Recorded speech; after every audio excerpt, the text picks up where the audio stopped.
Good morning, everybody, and welcome to my channel, The Main Ingredient. It's your girl Judy, and I hope everybody's morning has started off well, and I pray everybody has a wonderful day, no matter what the day may throw at you. I pray you have a wonderful day. Today, I'm getting on here, and I'm talking about being an intentional mom. In case you don't know, I have 3 daughters, all girls in my house. And I actually noticed yesterday, for real, that I'm doing better um, than what I give myself credit concerning how I raise my daughters. And I guess like the impact that I really have on them. um, and just kind of thinking back now, I was just like, dang, I guess I'm really doing it. I guess, you know, realizing well into my adult years that I myself was not mothered.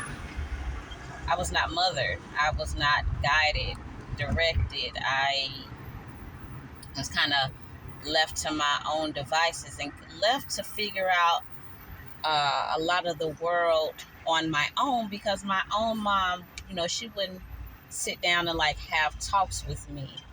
And there are several reasons for that. A few that make sense, most that don't. I just realized like a while ago, I'm like, I want to do things differently with my daughters.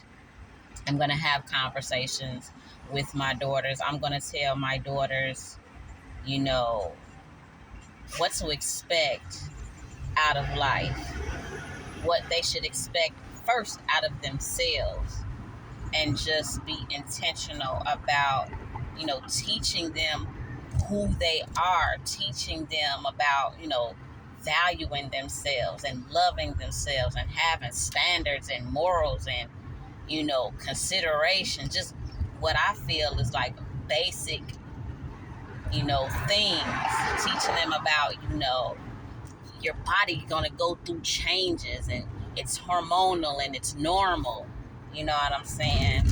Having those hard conversations that involve them liking boys. Like, that's normal. Ooh, I'm finna lay on that real quick. Let me tell you something. Any moms that have daughters, if your child confides in you, they trust you, you've created a safe space in your home where they want to come to you, or maybe it ain't so safe, I don't know. But if your child, your daughter in specific, is talking to you about boys and her feelings about boys, or she like a boy one minute, maybe she don't like a boy no more, what this boy is now, it's another boy, kind of in that phase. Oh, he cute. Now I thought he was cute. Now he cute. He's like, whatever that looks like. If your child make you aware of that, please do not condemn your daughter for having normal feelings about boys. Because again, these girls' bodies are going through changes that are normal. Their hormones are up, down, and all around. And the attraction to a boy is very normal. And your response to your daughter should not be, oh, you being fast, or what you want to like on the boy for. Some of y'all out here, you're not doing your daughter a disservice calling them fast, questioning them why they like a boy. You're supposed to be providing guidance. You're supposed to be talking to them like, that's absolutely natural for you to like a boy. However, you want to remain a lady. You see what I'm saying? Because the same way we can say, oh, the males, the boys, they be thinking with their head below. If you don't properly guide your daughter and talk to your daughter about her body, and getting her familiar and comfortable with her body and how it's functioning, and where she is in that stage, and then her herself not being led by those hormones and acting on those tingly feelings that are taking place. Things can get real interesting very quick. Okay? Talk to your child. Talk to your daughter. Don't talk at her. Don't condemn her for liking a boy and calling her fast. Even if she, you know what I'm saying, she might like Derek this week, and then maybe 3 weeks later, she like Aaron. You just simply provide a little context for the baby. Like, look, first of all, sweetheart, you're doing a lot in a short amount of time. Okay? What is it about Derek that you like? Okay? Oh, he looked good. He's cute. Okay, very good. That ain't enough. What else do you like about Derek? You know what I'm saying? Like, teach your daughter that it's not all about the way a boy look. Teach them to look for things that are not surface only, because there's nothing wrong with being attracted to what you looking at something you attracted to, cool, no problem. But give them more context, give them more depth. Well, you know, what are their interests? You know what I'm saying? How are they in school? How do you see them interacting with their peers? What are their friends like? What are they doing? Are their grades decent? You know what I'm saying? Like, because after you talk about how he looked, then what? And then for whatever reason, you know, if she transitions from Derek to Aaron 3 weeks later, be like, okay, honey, what's going on? You just was talking about Derek and you like this and that. Now you're talking about Aaron. What is this? What do we have going on here? Because while it is normal to like a boy, it's not so normal to kind of jump around so frequently and who you like, and then have no solid backing for, you know, jumping from this to that. What's going on? Talk to your daughter. Find out what's going on with her, and then guide her. It could be normal. It could be normal as some hormones, or it could be, I don't want to say abnormal. It could be something not necessarily viewed as normal, depending on your situation. It could be she looking for attention from a male. You need to know. You need to know. Is it hormonal? Is she looking for attention from a male? And if she is looking for male attention, why is that? Is that because there's no male guidance in her life? You need to figure that out. And in order for you to figure that out, you need to have a conversation with your child. And you need to have continuous conversations with your child so that you know how to better guide and direct her and serve her, so that she's not out here wilding out. I'm not going to say being fast, because you're not being fast because you like a boy. That's normal. A lot of people out here will be quick to call these girls fast for normal behaviors, but y'all be the ones with multiple kids, multiple baby fathers, and it's like, the boys can't be that bad because you got all these kids and by these different dudes. Or you got all these kids by this one dude. Married, not married, uncle this be coming around. Now you got a new uncle. The boys ain't that bad. So can we not do that to the girls? Can we like not condemn them and make them feel like liking the boy is abnormal? If you have concerns and you want them to veer from what you believe could lead them in a bad position, then give the advice that you weren't given. Don't label a young lady when you haven't even sat down with her to figure out what's going on and why she's moving the way she's moving, and then giving any, healthy direction. It's literally all about talking to the daughter. Talk to your daughter and find out where she is so that you can guide her. Because my mama did not do that for me at all. I was a young lady that was hurt because my father was no longer in the home because he passed away suddenly. I knew he was sick, but I didn't understand the weight of his sickness and everything that came with it. I was 15, 16. I did not know. And unfortunately, that wasn't a conversation that, we even had in the household. because even when he was there, he didn't lean in with us and, explain what high blood pressure and congestive heart failure meant and mild heart attack. Like, what? I didn't know. I just knew. I was like, dang, it's bad. He ended up in the hospital real quick. Like, what? You got to take your medicine. That was my understanding, because at that time, I don't know, maybe it's a generational thing, but my parents did not like corral us and kind of have conversations in that way. But between the two of my parents, between the two of my mom and my dad, if anybody was going to have a conversation with me, it would have been my daddy. But I didn't have him long enough for him to usher me into that next phase for real, for real. I was left with my mom, and she did me a great disservice where it left me out here learning life on my ass. I'm just going to keep it real. I made a lot of mistakes as a young girl who just didn't have that guidance, wasn't given that direction, and I wasn't paid attention to enough, and or in my opinion cared about enough, and or protected enough, or just thought of for whatever reason. So that's why it's so important to me that I have these conversations with my daughters, because I'm like, you're not finna be out here all willy-nilly with no direction.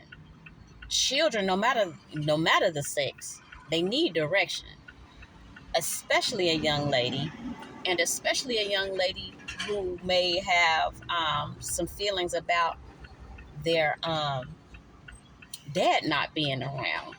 Because my girls too, their dad is still, their biological is still very much alive, but he not in their life, and they have gone through ups and downs concerning that. And I taught them, I said, just because he's not around, that doesn't give you permission to live your life in a way that devalues you. Okay, that puts you in harm's way, or you not going to be out here hurting nobody else because you heard about your daddy not being around. They had some abandonment things that we worked through and things of that nature. And the only way you could really be like, oh, dang, my daughter had abandonment issues because her daddy ain't around, or he's around, but he not around like in a healthy way, or maybe he passed. There are some young ladies whose father passed. Whatever that looks like, care enough to sit down with your child and have conversations with them, and don't have conversations with them that demean who they are and make them feel like, oh, I'm not normal because I'm hormonal.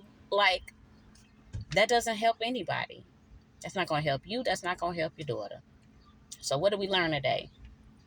When you've been an intentional mom with your daughter and or your daughters, we're not condemning them for natural hormonal influxes. We're not condemning them for liking boys. All of these things are normal. We're not even going to condemn them if they jump from Derek and then to Demet Aaron 3 weeks later. We're going to have a talk with them, okay? We're going to say, hey, baby girl, what's going on? You're jumping. You know what I'm saying? We not doing that.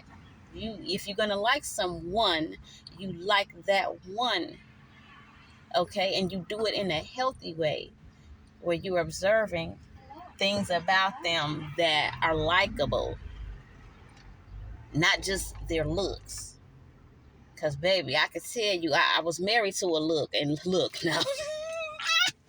I was married to a look, baby. Because guess what? I grew up with that. He fine. Da, da, da, da, da. Baby, that's how we grew up. Because nobody taught me that you don't just like somebody or call yourself liking somebody or being attracted to somebody's look alone. Okay, you want to see what kind of person they are, the kind of people they hang with, if they have any ambition, any goals, stuff like that. You got to talk to your daughter about that. And if ain't nobody tell you and you learned on your behind, then it is your duty to then set them up for success, not to repeat the cycle of foolery, of unhealthy behavioral practices, emotional practices, looking for love in all the wrong places, because daddy ain't around, however he ain't around. And in order for you to find that out, you need to talk to your shorty. You need to talk to your daughter. You need to groom her to be a lady out here, regardless of her circumstance. You need to groom her to love herself and make better decisions. You need to guide her. You need to show her what that looks like. And not only just tell her, but show her. And don't call her fast because she's going through some stuff. You're not fast. I here got 3 kids, 4 kids, 5 kids talking about somebody fast. I'm just a child. I don't even know what you're talking about for real. Like, so if you're trying to warn me about something, tell me something other than I'm fast. Because I in my head, I'm just like, I seen you. What are you saying? Like, I didn't put it together at the time, but then I sat back one day and I was reminiscing. I said, hey, we gonna keep it cute. We gonna keep it cute. Keep it cute for the daughters. Keep it cute for the daughters. Guide these young ladies. These young ladies ain't out here trying to be wild. They don't even know for real. They're just products of circumstance, products of experiences. And if there is no woman in a young girl's life who is willing to provide an example and guidance, constant, consistent, not only by what you say, but how you live yourself, then keep your mouth off of people. Because you don't know people's situations and why they move the way they move. Everybody be so quick to say, oh, she this and she that. You don't know what's going on with that child. And if you're not willing to invest and to pour into them, keep your mouth off of people. Be a woman that lives by an example of raising people up. Be an intentional woman and whatever scope that may be for you. But definitely for the mothers out there, don't let the world raise your child. Guide her, talk to her, be intentional about making time for her, knowing what's going on with your child so that you can provide the guidance so that she feels safe when certain things are happening in her life. She shouldn't go to her TT. She shouldn't go to her cousin and them. The first person she should be hitting is you. Phone call, text, whatever it is. You should cultivate a space where your daughter is safe enough to come to you first and don't really trust nobody else's, you know what I'm saying, guidance and or word over yours. You birthed her. You birthed her. Raise your child with intention. Raise her. Don't let the streets raise her. Because I tell you, there ain't nothing good out here for them girls. And I can tell you from experience. So that's the lesson. I'll catch y'all in the next one.